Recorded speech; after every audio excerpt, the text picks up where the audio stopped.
depends on how cooperative your party is. And you don't have faith that any party in the history of this game has ever been cooperative, but Yeah, I think there are a few of them. a handful amongst the millions of tables. Yeah.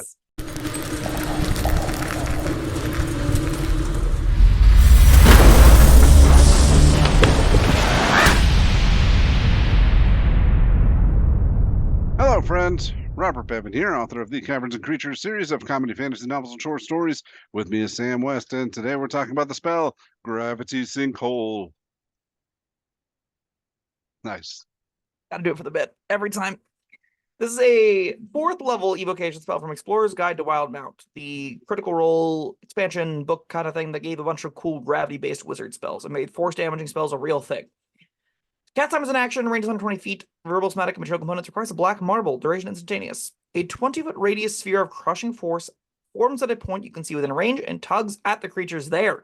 Each creature in the sphere makes a Constitution saving throw. On a failed save, the creature takes 5d10 force damage and is pulled in a straight line toward the center of the sphere, and an unoccupied space as close to the center as possible, even if the space is in the air. That's neat. On a successful save, the creature takes half as much damage as it isn't pulled. At higher levels, when you cast a spell using 5th level or higher slot, you get a bonus d10 damage for each slot level above 4th. You probably don't want to do that. This is a neat little spell. I like it a lot. Is it good? Not really, but it's interesting at least. I think there's probably some applications on a couple of character sheets where it'll be a fun time. Now, let me get this straight out of the gate. I'm looking at the description here. All right, it gets pulled toward the center, but beyond that, there's no like difficult terrain. Like on their next turn, they can just walk freely away. Yeah, this is an instantaneous single area. Oh, right. Okay, it's not. Yes. This is a blast that sucks things into a point. Okay, that's kind of cool. Yeah, I think it's pretty neat.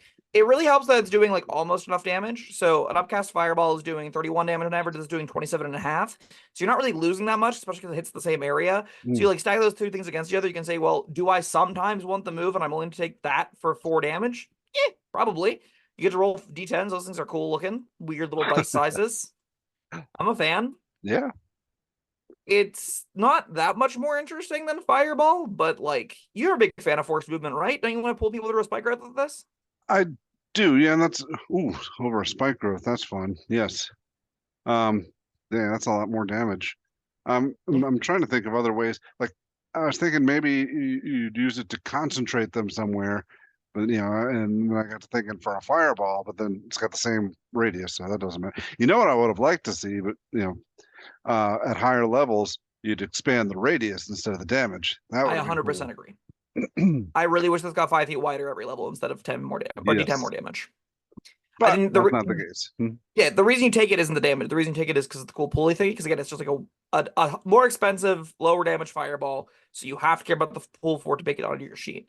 Them not expanding that is, in my mind, a missed opportunity. But maybe it was too busted to be like 60-foot radius. Everything gets siphoned to the center. Then again, that costs you like a 30th level spell slot. That's what I'm talking about. Yeah. I don't think it would be that much of a big deal if you're, like you said, 5 feet. By the time you get, so 25, 30, 35, 40, 40. The highest you go is 45 feet, and that's spending a 9th level spell. A neat thing this does, if we have any effects that are everything around a point takes a bunch of damage, if it's like a 5-foot radius, this does set all that up, right? Because anything that fails to save is going to be pulled as close as possible, which will guarantee that full area around the center will be occupied. So if you do have like a sword burst that you're desperate to dive in and use effectively, this will maximize that effectiveness. Yeah. That's kind of cute. Is it good? Not sword burst, but it's an example. Yeah. There are, smaller area of effect spells that you could do something with. Yeah. It also if things are having a hard time moving through an area, this makes them have to start over a lot of the time too, right? So like let's say you have a sleet storm down, and sleet storm's got a bigger area than this, but things are generally speaking in the middle of it. You blind Gravity Sinkhole in the sleet storm, and if they were trying to get out, they're sure failing even harder to get out now because a Gravity Sinkhole pulled them back towards the middle, and being in the middle of a sleet storm is the worst place to be in the middle of in a sleet storm. So or plant growth, entangle, whatever, anything that hinders movement. Yeah. or even just like giant AoE damage effects, right? Like if you have a stinking cloud, if people are trying to vacate the stinking cloud and they can't do it in one turn because they're slowed or for some other reason, this can be like, and you're staying in there. You went right back to the center. Any amount of movement you did prior is not going to matter. Sickening Radiance. Sickening Radiance, another great example. Yeah, lock down that exhaustion. Yep.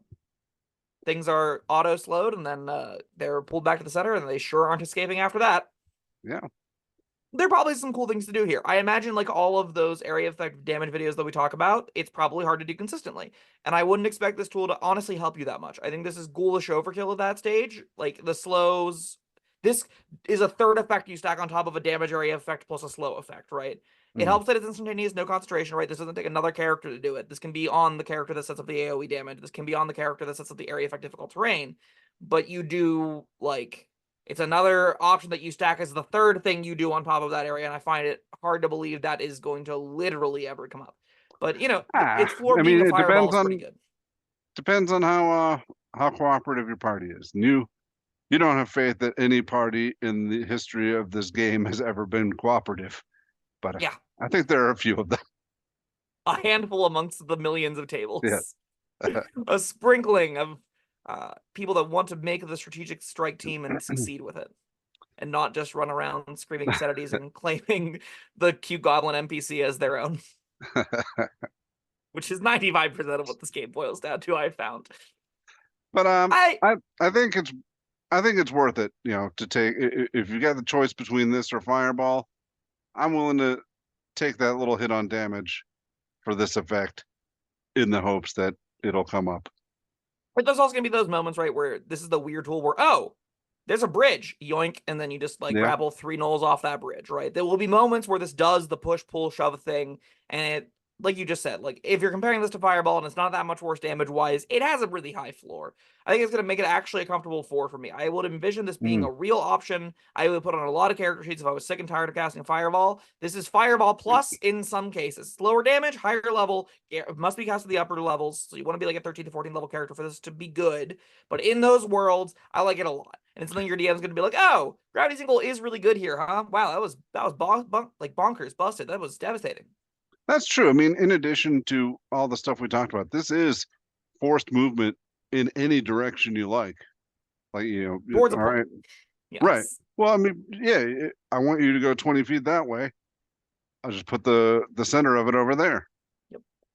That's yeah, this is a versatile one. I think you can do a lot with it. I'm glad it has the damage as much as it does. That makes me feel a lot better about taking it.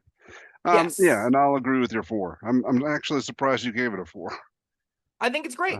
Yeah. The floor is slightly worse Fireball. That's a really high floor. And I think the upsides that it has over Fireball are going to be very real. They're not going to be like an every adventure kind of thing, but it's going to be every couple adventures, you're going to get a free kill with this. It's going to be awesome. You're going to be like, oh, there's a fire giant relatively close to the edge of that cliff.